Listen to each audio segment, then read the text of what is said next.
In 2025, a lot of things happened.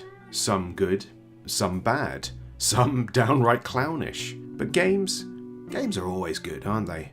So much so that when we talk about the creme de la creme, to wrestle that veritable tidal wave of clever, inventive, engaging artistic works into a neat little end-of-year list is a task almost Herculean. But good is not the only indicator of value in the realm of creativity. There is this other, more nebulous idea that I, and no doubt many of my peers, find creeping into our respective headspaces. You have the games that thrill, and then you have the experiences that linger. That peculiar resonance means that while exposure and FOMO lead the charge when it comes to everyone's annual accounts of the best in show, we all have a different idea of what that highest echelon of works actually is.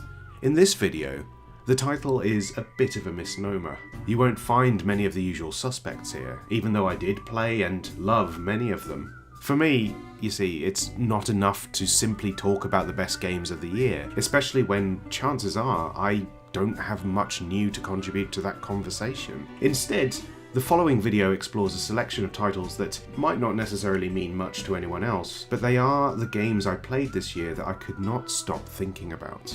So please, enjoy some thoughts I had about the most wonderful, weird, and wholly exciting artistic works I engaged with in 2025.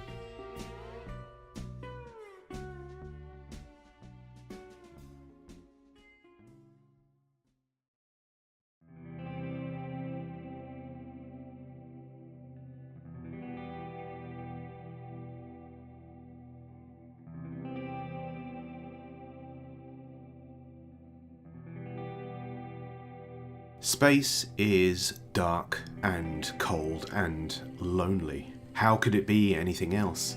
An infinitely sprawling entity defined almost exclusively by absence. The gaps between the stars reach further than a civilization's lifespan. The search for meaning in that cosmic ocean remains ever vital, and although the chances are close to none of a call into the void receiving anything back beyond a hollow echo, sometimes all you can do is hope. Asterism, Claire Morwood's stunning interactive arts and crafts rock opera, is the story of a search for deeper meaning in the universe. You, fitted firmly in the moon boots of a happy-go-lucky astronaut, are tasked with seeking out the sources of a peculiar signal across the solar system, a quest that pushes you further and further from the place and, more importantly, the people you call home.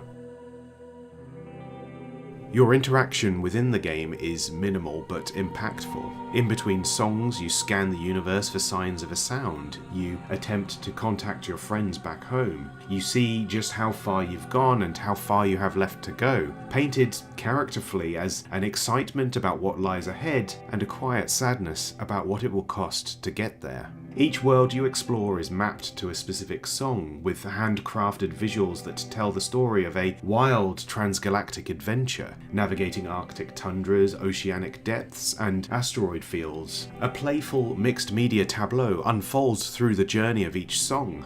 Stop-motion delights that consistently impress with their inventiveness. It's one of those rare instances of an encounter with an animation process that I genuinely cannot pass how it all came together, and it continues to astonish right up until the end. Emancipated from skill gates and traditional objectives, these audiovisual encounters are designed to be experienced in totality, body and soul, a crucial playfulness that teeters so very carefully on the precipice of terror, but always finds a way to draw the player back to safety. You will encounter things you've never seen before.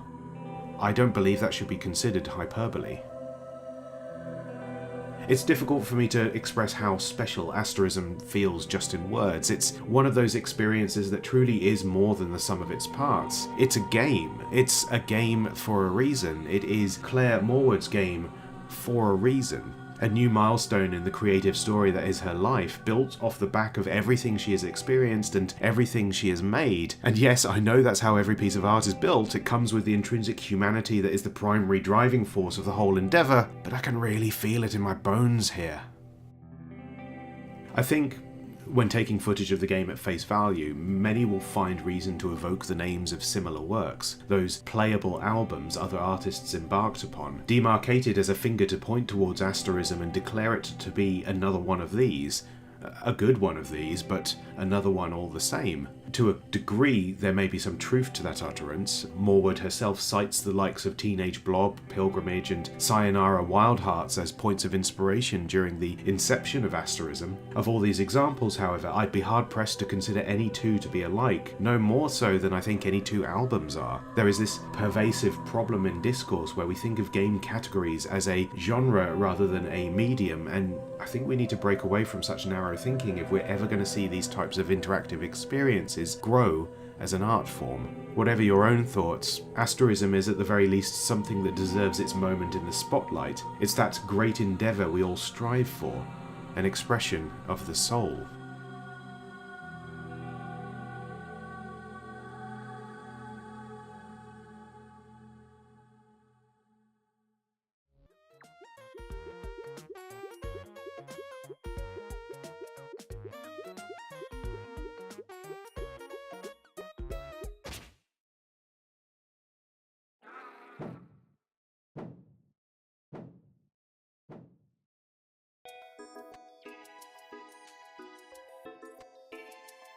Imagine, if you will, the perfect game.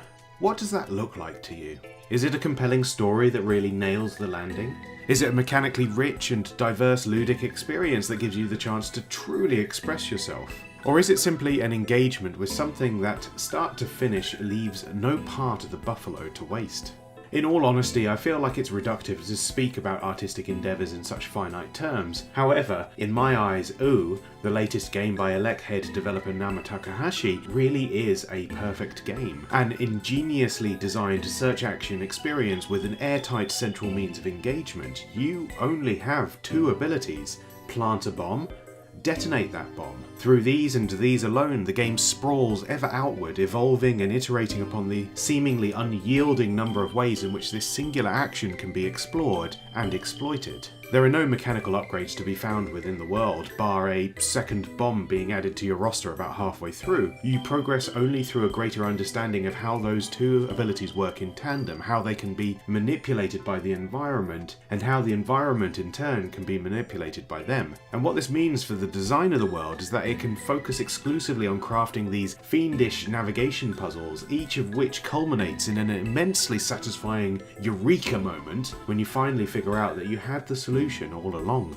Ooh is a game absolutely rammed to the gills with delightful discoveries about things you could already do, a genre modifier that I have no doubt is a challenge and a half to successfully pull off, but one that I genuinely believe elevates what has become something of a tired design paradigm in recent years. Ooh is a game where knowledge is the path to progression, something that increasingly feels like the apex of ludic design, a perfect marriage of game and player where validation is made manifest by a brilliantly built game world. The winding tunnels you find yourself navigating frequently culminate in dead ends, your reward for all that hard cognitive graft being the expectation that a lesson has been learned, and as such, applied to spaces elsewhere. Getting stuck is part of the joy, however, and the way the game eschews that conventional search action design of having previously out of reach areas unlocked by new tools and abilities allows it to be replaced by something far more interesting. There were moments of frustration along the way, for sure.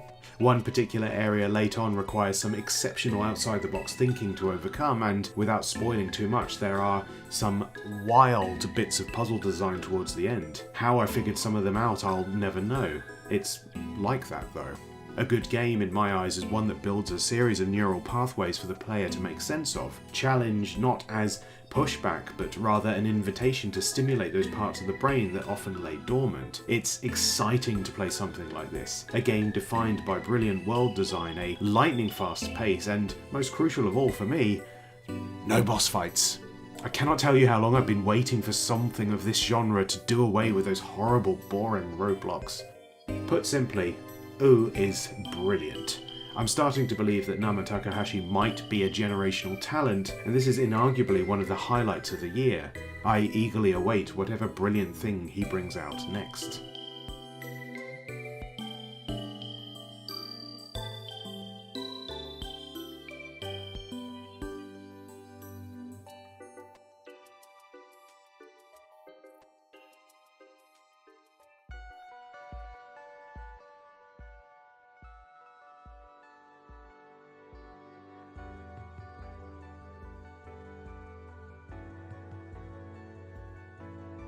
One of the worst aspects of making this sort of video in what could be considered a timely fashion is that you have to start the work while there are still incredible games coming out, ones so easily lost in the storm of the end-of-year discourse. Games such as Angeline Era, which came out on December the 8th and has already skyrocketed to the top of my list as one of the year's truly exemplary gaming experiences. Analgesic Productions' long-awaited bump-slash-adventure is an ambitious, sprawling and mechanically surprising throwback to an older era of game design. It's a little bit Ys, a little bit Final Fantasy. It's that coveted lost N64 game that so many attempt and yet so few truly nail. An experience all about secrets, where even the golden path is hidden from you, in turn psychologically drip-feeding you reasons to dig into the darkest corners of its lovingly crafted world. It's a game that is so very playful in its dissemination and decimation of ludic paradigms, and how often it's willing to pull the rug from under you just as you're getting comfortable.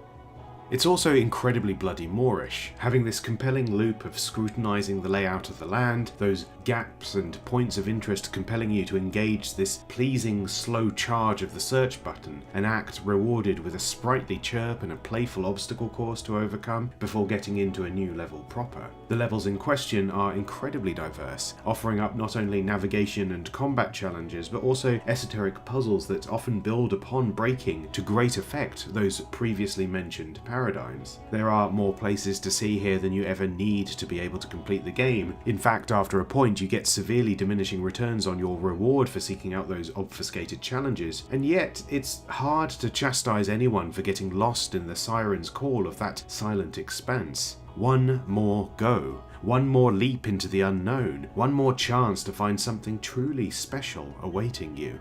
It's a weird game.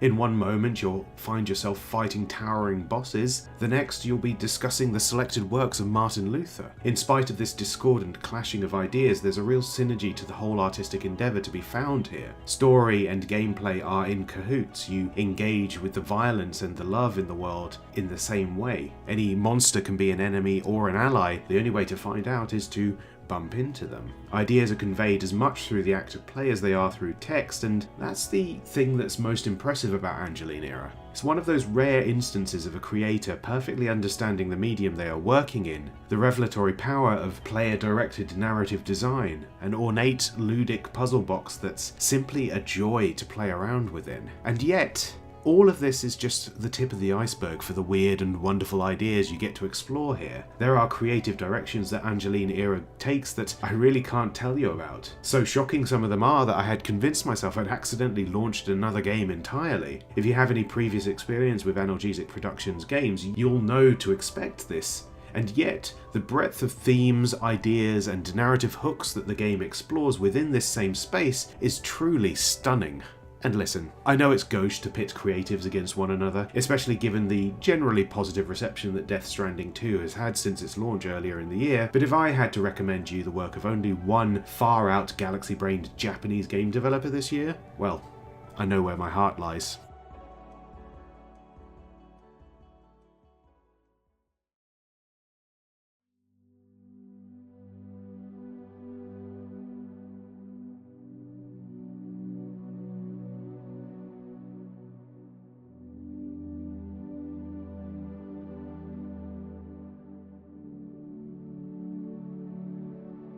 I've never really been quite sure whether Blueprints is a puzzle game, a strategy game, a roguelike, a survival horror game, or a joke at my expense.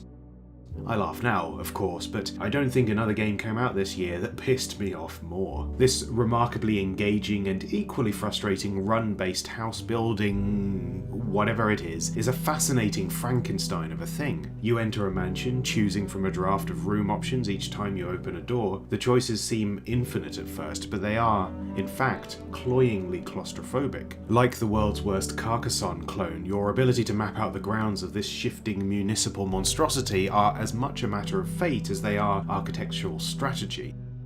Coupling dead ends with locked doors, finite resources, and a limited number of steps that can be taken before having to call it a day and starting from scratch in the morning, there's a lot of things that can go wrong on any given run, and on top of that, there's the whole solving the main puzzle of getting access to the nebulous Room 46, which leads to a lot of the divisive conversations I've seen around this peculiar game. Is Blueprints really a roguelike, I hear you ask? I don't think it is.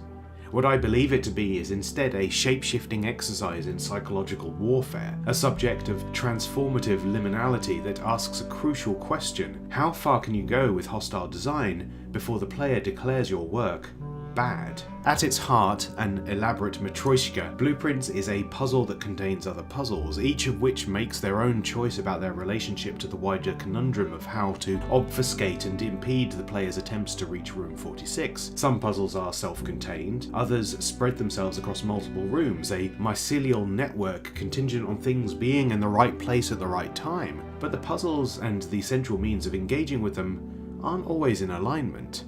The somewhat randomized nature of the pool means that sometimes you have the answer but no means of solving it. This is another proverbial kick in the balls for the player. Blueprints is also, secretly, a deck builder for which you have no ability to build your deck. That's frustrating.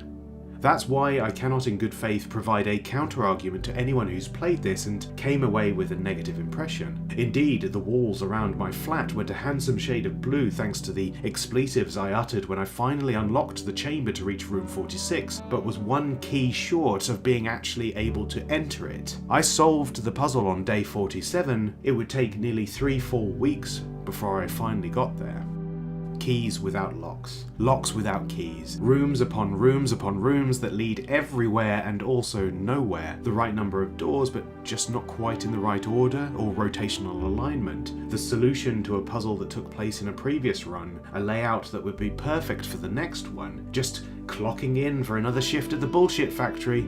That's what Blueprints often feels like to play. That cruelty to me, however, is intentional. Perhaps the game's most interesting bit of design, one that grants it that ever-intangible quality of a vibe. A house that's not quite right is the cornerstone of many pieces of ergotic literature. We've all read or at least watched countless video essays about House of Leaves, haven't we? We all understand the enduring appeal of a space that is not built for our comfort or even survival. The house is playing a dirty trick on you, and like all pranks, it's really up to those on the receiving end whether they take such underhandedness with good grace or not. At the time, I was pissed off.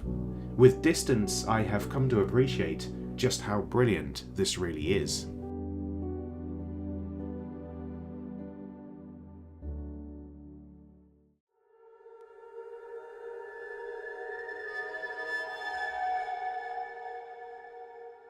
You wake up one morning and where your father once lay is a man you do not recognize.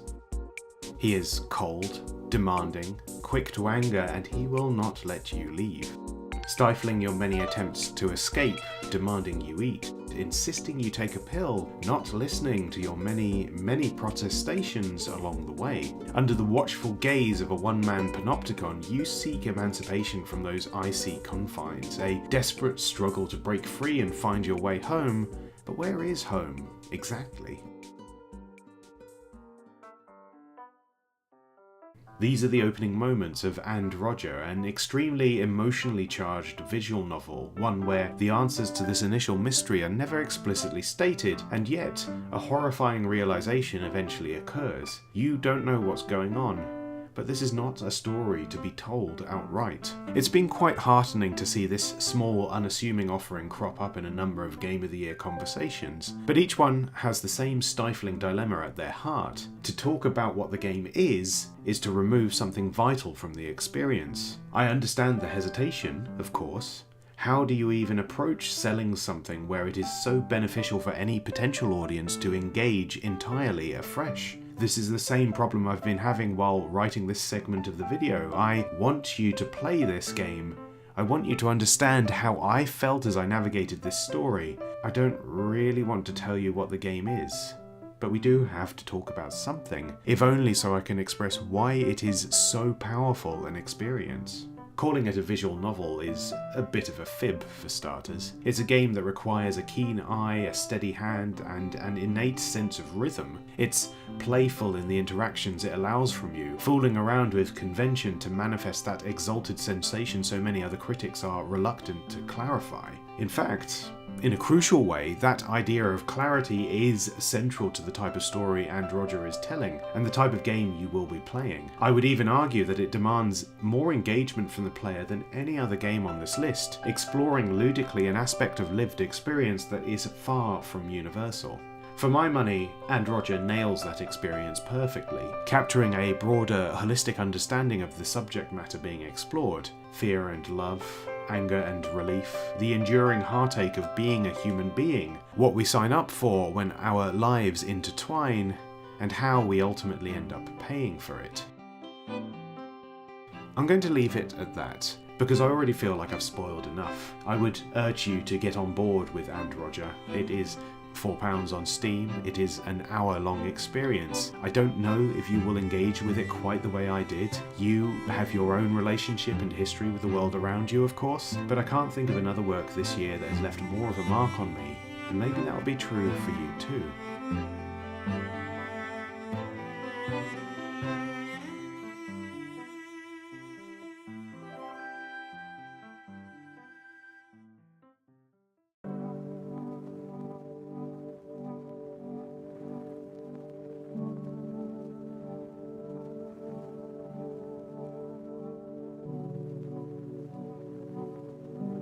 No, I'm Not a Human featured on my Unusual Horror Games video from a few months ago, so if you're interested, go watch that one when you're done here. But it's a title that has remained so much in my mind that I felt like I had to talk about it again. Popular enough to have already generated a legion of lazy cash grab clones, it's a game that has clearly generated some form of cultural paradigm, but I think there are still elements of its design that remain unexplored from that previous video, the more personal interpretations of the game's themes and the mirror it holds to society. I still find myself fascinated by that central loop of having to decide who to let in and who to turn away, routine invasive inspections to determine who is and isn't an imposter in your dank, dilapidated enclave, curtains twitching to glance morbidly at the sight of the violence creeping up on your doorstep. It's not just the creatures crawling out of the dirt that you have to worry about. Can you protect those who matter to you from the state's final solution to the problem at hand? And if the sun is burning everything beyond the shade, how long can any of us truly survive in this purgatorial state? This is a lockdown game, through and through.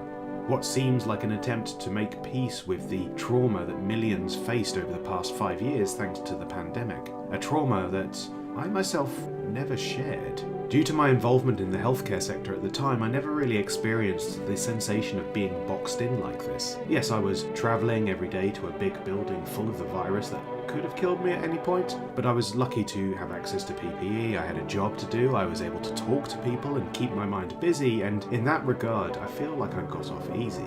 That's the thing with privilege. Blind empathy isn't always enough. Sometimes you need someone else to paint the canvas to show you exactly what it feels like to be on the other side of that equation.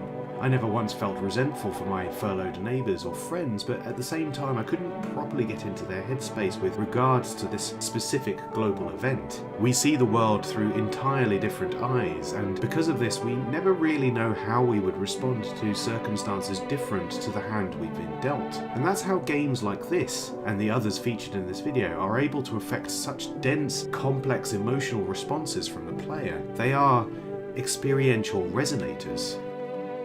What has struck me with my time playing No I'm Not a Human is that independent of the mechanics of the game, there's this more cerebral, personal relationship you have with it, an interpretation of the events, of your own responsibilities as a lighthouse in the fog, of the people being brought into your life, good and bad. It's not just the psychological impact of that choice-driven narrative that ultimately gives you power over life and death, and paradoxically at the same time puts you at the mercy of forces beyond your ken. Those weird and wonderful strangers that show up at your door grow in familiarity, and quietly, inexplicably, you find a level of compassion for them even as the situation outside gets increasingly dire. It elevates the tragedy of that which is inevitable all the more.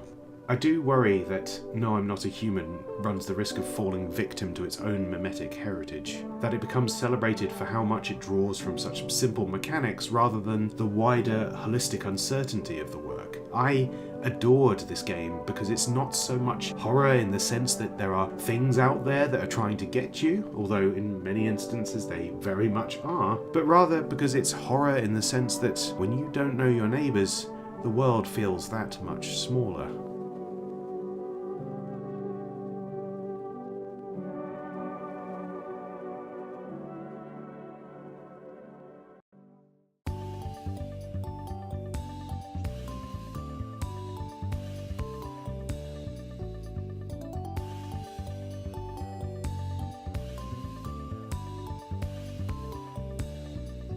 Okay, so a quick preamble here, and I mean really quick.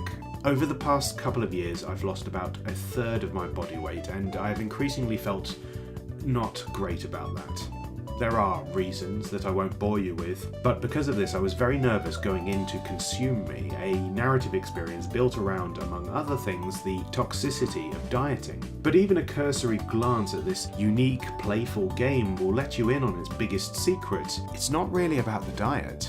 And it's not really about the diet for a number of quite interesting reasons. Thrust into teenage angst and hellish expectation, you play as Jenny, a girl burdened by all the usual grievances of youth. Exam prep, boy trouble, chores, watching your weight, a litany of entrenched tortures that I'm sure any number of us will remember less than fondly about our own upbringings. It's represented in a charming and often clownish manner here, with this swathe of WarioWare-esque minigames representing each of the actions Jenny can take to work towards specific goals. And it is quietly really impressive that a small indie venture ended up with more minigames per square meter than even the legendarily bloated Final Fantasy VII Rebirth. And here they even make sense in the context of the game. What do you think about that, Naoki Hamaguchi? It's a fine thing to engage with in and of itself, this mechanically rich and diverse but still narrative-heavy interactive experience. Player-driven actions are met with cruelty as the meta structure of the game demands a peculiar kind of mentality to overcome. It's kind of like choice paralysis, but not about what to do, rather about how you wring as many good outcomes out of a time frame that absolutely does not pander to your needs. You can only do so much in a given day, and much of that is predicated on your ability to best the challenges along the way. It is through this aspect of Consume Me where the game is at its most impactful. Panicked reactions to the way in which your vital time slots get eaten up by a litany of unexpected bullshit. You had too many bites at lunch, so you need to exercise to get below par. You need to earn money to buy a ticket to go see your boyfriend, but there are also textbooks you need to buy. Clean the bathroom. Clean the bathroom again because you didn't quite get it done right the first time, and your mum won't pay out until she can see her reflection in the porcelain. And then, after all that, sometimes you can't sleep because despite eating a tetranomically strategized slab of food during lunch, you still feel hungry, and that late night snack might just be the thing to tip you back over the edge. You can only have so many cheat days in a given week. What's a girl to do? It's shockingly overwhelming. It holds a mirror to the player, how we make sense of our own responsibilities and desires in the wider world, what we choose to do with our time, what we have to sacrifice in the process. In a way, Consume Me is more than just a game about managing your diet, it's a game about how a person's self-image runs the risk of being unraveled by the expectations of society, the need to fit a particular mold, a need that is not really our own. It's a game about understanding how little any of this should really matter, and a game about why, inevitably, it still does. Paradoxically personal to the point that the walls start to fall down entirely in the final chapter, and also so broad that I, a nearly 40-year-old white man, felt an intense emotional connection to this story. Consume Me has, I believe, one crucial lesson to teach us above anything else. Experiences are never universal, but empathy is. I think there's a lot that people can read into this peculiar, enchanting little game, but beyond anything else I feel about it, Consume Me is, to me, so gut-wrenchingly, impossibly brave a work of art. The game's creative lead, Jenny Jiaosha, dared to put this most clumsy, awkward version of herself out into the world to be scrutinised, the one with all the syndromes and angst and hurt, and also the awkward feelings, the sense of impossible cruelty about her own self-image. It's ugly at times, almost to the point of self-destruction, but what comes of it, I think, is more beautiful than any of us will ever know.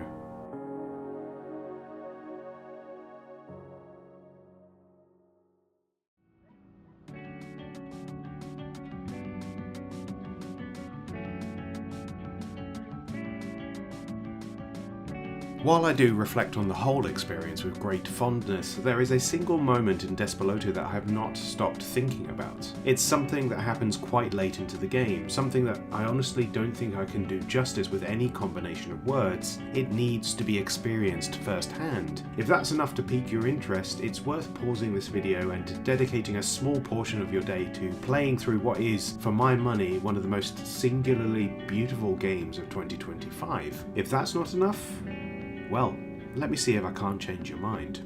Despelote is a first-person, slice-of-life sim set in a small town in Ecuador in the early 2000s. It is an account of the lead developer Julian Cordero's childhood, a recollection of an important moment in the country's history as its national football team finally qualified for the World Cup, and a reflection on the relationship Julian had with his family at the time.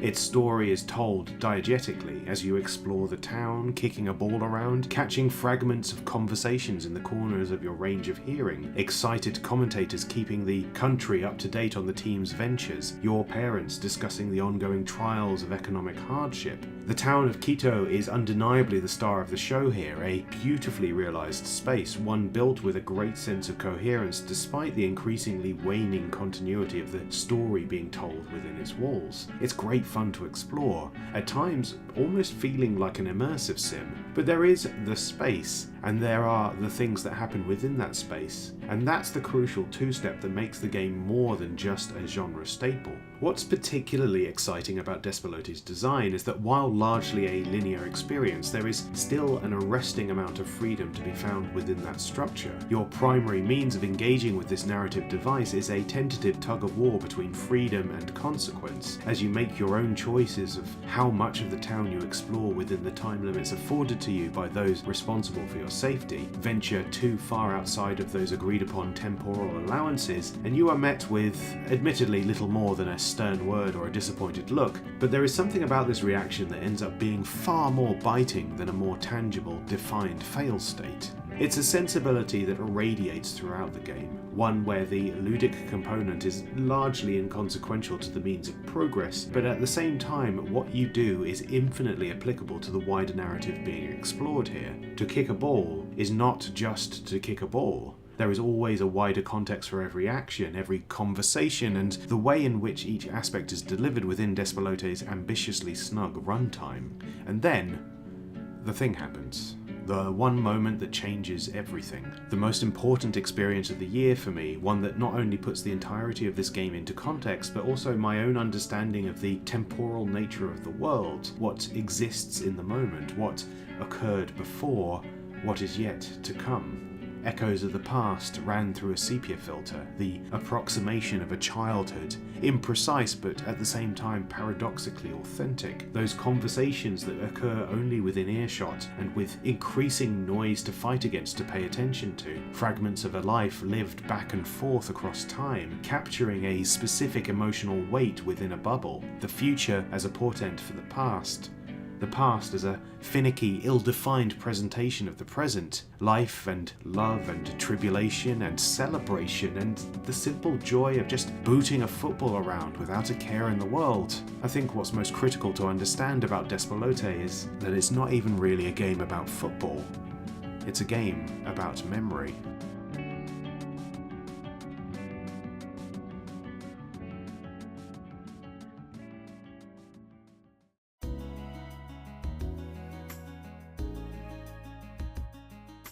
And that, my friends, is 2025. A very strange year for me personally, but one where I was incredibly grateful to have so much cool shit to engage with as a means of distraction from the more stressful moments of my life. A lot went into this list, but at the same time, quite a lot got removed too. I wrote at length about 6 other games I played this year. If you're interested in finding out what they are, head on over to my Substack page to find out. Thanks for watching, and until next time, Happy New Year!